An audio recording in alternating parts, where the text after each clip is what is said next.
You credit a lot of personal heroes in your book: Bill Levitt, John Damian, Chris Haneke, Richard Elpers, Jonathan Wolfe, Daniel and Sarah Indart, Alan and Carol Weiss. I suspect at this point a lot of people feel the same way about you because, it's apparent that your motivation for writing the book and sharing all of your experiences and cautionary tales, it was a sincere desire to benefit others. You don't adopt a superior attitude like everybody gather around and I'm going to tell you what's up. And it's also not unrealistic, which is what I appreciate. The main thing I take away from the book is just the idea of recognizing and sustaining an awareness of the things in your life that you can personally control. A lot of people give themselves up to, I can't do this because all these other outside influences, but there's so much you yourself can do. Taking control is always the key to recovery, I feel. Dan, I discovered something in the book, and I did write this, that people will see, I use the example in the book that they'll see someone in a wheelchair and feel somewhat superior, or they'll feel sorry for them for a moment, and then they go about their business. It's forgotten. I feel a bit like a scientist in a way that's found something that a lot of people, and I want people that read the book or know me to get this, those images that would normally touch my heart, they last. I don't know how I did it, but they last. You can read all over social media these little placards that say, be happy, be grateful, be thankful, blah, blah, blah. And that's great. And you might think about, that's a good idea. That's a good idea, But somehow the universe gave me that. And I don't know if it's that I've had a sustained degree of, success in music, that I felt that I didn't do anything important. After all, there are other studio musicians, right? There are other guitar players. There are other composers. All, I believe, who are better than me, of course. And I said, I'm not making any I'm not helping the universe. I'm not helping. I mean, yeah, there's an audience that's clapping for a solo in Enigmatic Ocean by Jean-Luc Ponty, but I didn't add to anybody's life. I didn't help anybody in trouble. I didn't give someone hope. I didn't do anything to if I died right now, I want to know I did something. When I look at the heroes, I mentioned a bunch of heroes in the book. And in each one of those people that you so amazingly remembered, they did something. They saved me. They gave of themselves unconditionally. They stopped working to assist me. They bought me food. They wanted my success. The support. We all can do more of that. So I write in the book too, this is the first time I feel really successful. And now that we have social media, the connection with the people that write me is off the charts. Off the charts. I mean, yeah, like anybody else, I like success. I love that Amazon has great reviews, I love that you are having me on your show. It's a validation. But I also get letters every day, hi, Jamie, I was on crack and I was doing this and that, and someone gave me your book. And I went to a 12-step meeting because of it. My book is not about drug use, hi, Jamie, my son is bipolar. I gave him the book and he's trying again. I mean, and the letters are all like this. I mean, the only conflict I've had since this book came out years ago is with pharmaceutical companies. Oh, yeah. I've had some nasty letters. There were a couple of sites where pharmaceutical companies actually plugged books, and they wrote me under no circumstances would they ever sell my book. And there was one pharmaceutical company early on that wanted to actually boycott my book. Well, yeah, you're cutting into their profits. It's very transparent what their motivation is. They want to sell people stuff they probably don't need for a big bunch of money, and they don't want you to advise people, hey, try an alternative that cuts into their profits. I kept telling them, look, in the book, I clearly say, if your doctor says you need meds, then do it. Yeah. The fact of the matter is, in my experience, when the doctor tried Prozac, which is something for manic depression and other things, it made me suicidal, which I don't know, at least one day it did. And when he gave me a different drug, which was called Depakote, it made my libido go off. You know, I had no libido and my life became crap. And so I became more depressed. And it was only until these gifts that I got from these angels that I was able to become whole again. I mean, I as a performer like you, Dan, I think we have this other thing that goes on. And for the listeners, personally, I think that the best performers are the ones who know how to see themselves. And I know that I appear manic, a little bit manic, a little hyper. I was much more 40 years ago. I know that I'm not that graceful. I know a whole bunch of things about me. I could see the way I walk, and I've stood in front of a mirror, not like, you know, to admire myself, but to improve what people see, because I believe that I'm owned by the public. And it's why my incredible appreciation for my fans and my subscribers, all kinds of stuff, because it feels like they're really going out of their way to show me support. And as you are, by the way, and I appreciate it very much. And so all this kind of ties in to knowing yourself better. And I teach people, even in my consulting business, I have a little side business, which is teaching people about social media, how to market and make money and get more followers and all kinds of stuff, that they need to start to see themselves. In other words, it's great because you can go to Twitter and there's 1,000, 10,000 companies saying, if you give me $50, I'll teach you how to brand your thing, right? You brand your product, your album, your this. And I said, look, just look in the mirror. If you were seeing you, would you buy from you? And if not, why not? And we start there. And I've had clients, their success rate went up 100 points when they got out of themselves. Of course, it leads to other things. I mean, there's a lot of things about myself that I wish I could change. Yeah, a lot of people have blind spots and don't really see themselves at all the way other people see them. No. But the point you made about, you know, your own self-assessment and your career doesn't really mean anything. It doesn't add up to anything. It reminds me that Robbie Cavallina was on the show.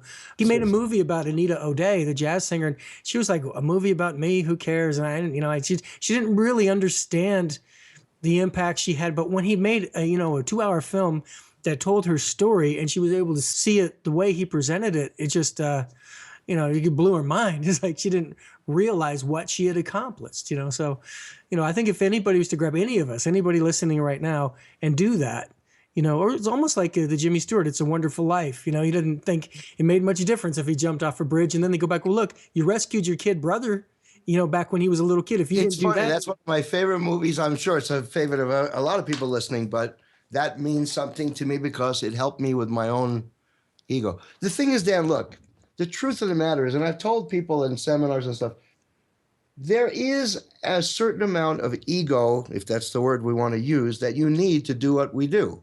Mm-hmm. I mean, you mentioned it earlier, but I don't think I could go on stage with standing next to John Anderson if I didn't have some kind of confidence that I can handle this. I'd either mess up the music, I'd shrivel up, I couldn't get up there, whatever. So within me, I know that I'm, for lack of a better word, qualified. But within me also as a musician, I don't feel like I do anything well. I believe in my heart that, there are times I walk around and just like, I suck. I've taken lessons with people on the internet. It's tough being a student, because here I've done 200 some odd albums, Grammy and gold records, and I don't believe I'm qualified to do that. But I've interviewed a lot of people on the show. I've been doing this for 6 years, and that's a very common theme. The person who thinks, "Oh, I'm a hotshot, I'm great," that person is usually the one who does suck. Well, it's true. I can tell you a funny story. I was doing, for the listeners who don't know, the NAMM show is a convention that happens. There's one in California, one in Nashville, one in Europe, but the big one is in Anaheim, California, at the Anaheim Convention Center, and it's set up for music merchants. So all the people who sell their products go. It's not really set up for musicians, but all of us musicians try to get tickets. We do that by knowing a vendor. So if I know, like for example, I endorse Digitech pedals, Digitech effects, I call Digitech and say, look, I need 2 tickets for the NAMM show. They have to pay for it, but they do. And there are times I've worked there too as a performer, as a clinician. But one year I was in a booth, it's like a covered area where it's separate from the main floor, and I was there for Randall amps, and had a band, a full band, and we were loud as hell. I mean, they were going to shut us down. We were so loud. They have a decibel meter or whatever, and in the middle of the show, Yngwie Malmsteen. Are you familiar with Yngwie? Well, we're talking about people who play 99 miles an hour from start to finish. Yeah, I'm familiar with Yngwie. Well, I mean, as a guitarist, everybody has something to offer. He's a great technician, but he wasn't, at least at those days, he was not known as a very nice guy. He did walk around and say things like, I am the greatest guitar player who ever lived. I would cringe because I'm so the opposite, Anyway, this was a day that I won't forget anytime soon. I was playing the song, and the caboose, the area that we're playing, was filled with people. And everybody knew me from whatever the heck I was doing, and they were so into the music, and it was stuff off the Dream, and Yngwie walks in. And he starts making all this racket, And so I figured, Yngwie Malmsteen's here, man. It's a big deal. I'm a guitar player. He's a big star. So I cut the band, I thought something was wrong, whatever. So I ended the song. And Yngwie, this is right after my guitar solo. Yngwie stands in the middle of all these people and he says, I'm the fastest guitar player in the world. What you should have said, and you're also the biggest douchebag in the room. But I mean, I couldn't react because I respected the guy. He's big, he's a big. Yeah, but it doesn't matter because he wasn't respecting you. You were the performer, not him. You were on stage, not him. He needs to shut his freaking mouth. Complete disrespect. I mean, utter disrespect. But I remember that because I didn't think like he was a complete D-bag. I thought he's right. No. I suck. Okay, let me picture this. I go to Scottsdale to see the Anderson Ponty band, and it's Keith on bass, Ray Ford on drums, Jean-Luc Ponty on violin, John Anderson, and Yngwie Malmsteen. That show's gonna blow. Let's not suggest that. You never know with musicians. I've heard other people say that he was like, but Yngwie, he does one thing very well, which is rip off Paganini on an electric guitar. And, he does, he's a talented guy, but it diminishes it so much if you feel, and really, he shouldn't, your playing speaks for itself. He shouldn't feel the need to tell people he's good. Pick up your instrument, be good, and that's that. But, he's really I heard him first being in Northern California, and I heard him when he was in Alcatraz before he was a big star. Sure. From there to today, I haven't heard any growth or development in his style. I mean, what he did then, he does now. What's different? I haven't heard anything. It's also not a great marketing tool. I had several of this, but there was one main thing. I had a guy write me on Facebook that he wrote me a letter that he's been playing drums for a long, long time, blah, blah, blah, and he was way better than Rayford. He actually wrote that. I am much better than Rayford. Well, first of all, from a marketing standpoint, from a personal standpoint, from a selling yourself standpoint, he dug himself a grave here. You don't say that. Even if you are or you think that, first of all, there's nobody that's better than him in his own way.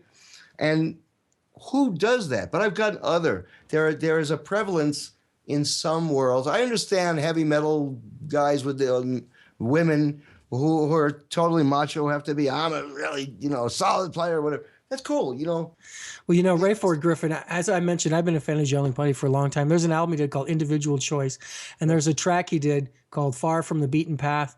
And Rayford's playing on that is some of my favorite drumming on anything ever. What he plays and how he plays it and the style of it. I went and grabbed, I think it was a cassette tape. I went, who the hell is the drummer on this, man? I love this guy.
mean, I feel compelled to ask, how many animals are occupying your home at the present time? I have 16.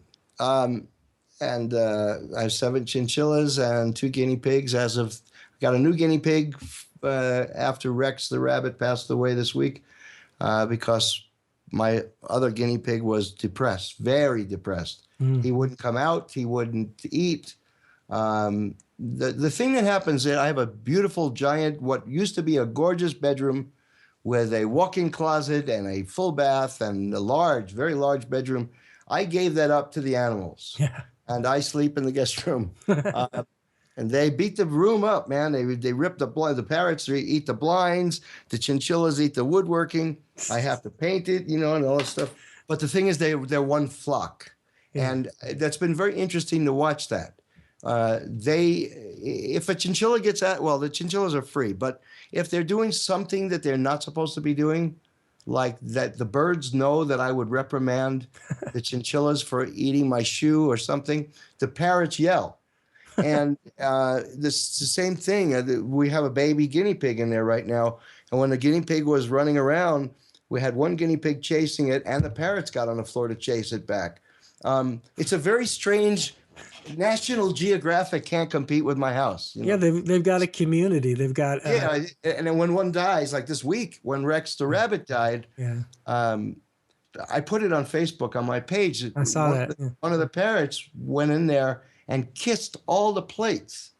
Went around. I was crying my eyes out. I could never believe what I was seeing.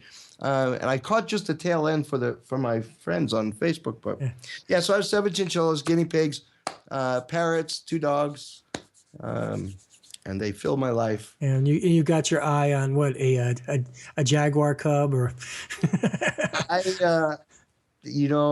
Shall I admit this on the air? I guess I should. I investigated getting a penguin. Nice. I swear. Yeah, I don't want your listeners to think that you interview people. Now we have a book where I have PTSD, and now I don't want anybody to think I'm completely off my rocker. But I had read that penguins make great pets, that they play with you, that they will sleep with you, they do all kinds of stuff. So I went to a site in Australia, and they were selling penguins, and I wanted an adult penguin, of course. And this is what I pictured. I'm going to have this penguin, and I'm going to be walking down the street with it. It's going to be my buddy. The more I talk out loud, the more nutty I sound. So this particular penguin was $800 plus shipping. So it was quite expensive because they had to go on a boat. They're not shipped in a crate, obviously. They need to be cared for and all that stuff. And then I got the final questionnaire, and they wanted to guarantee that I had enough water for them to swim in.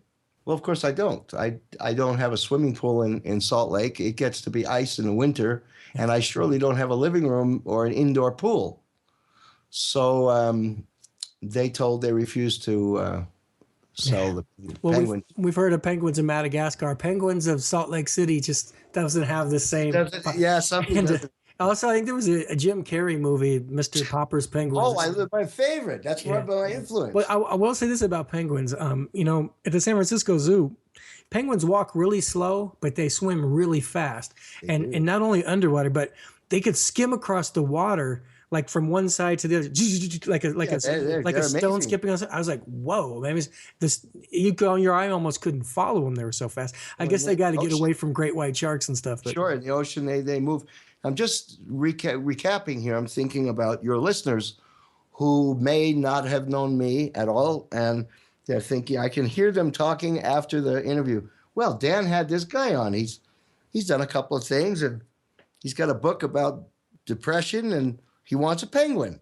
And I'm thinking, this is really going to do me in, boy. This is all they're going to remember about the entire conversations that we ended on your desire to have 17 pets. Yeah, one of those penguins. And I think it's great though that your animal community has its own internal police service, and it's got narcs, and then it's got the caretakers, and it's an amazing thing, man. Yeah, that sounds like there's a lot of reality shows that are just stupid. They should come to your house and just have a reality show where you go on tour and they show a little of you gigging, a little recording, and then everybody learns all the animals. I'd watch that shit. Dan, they cover for each other. There's the chinchillas are not supposed to be eating bird food. That's for sure. And I have two parakeets, and I put that food on top of the 6-foot chinchilla cage.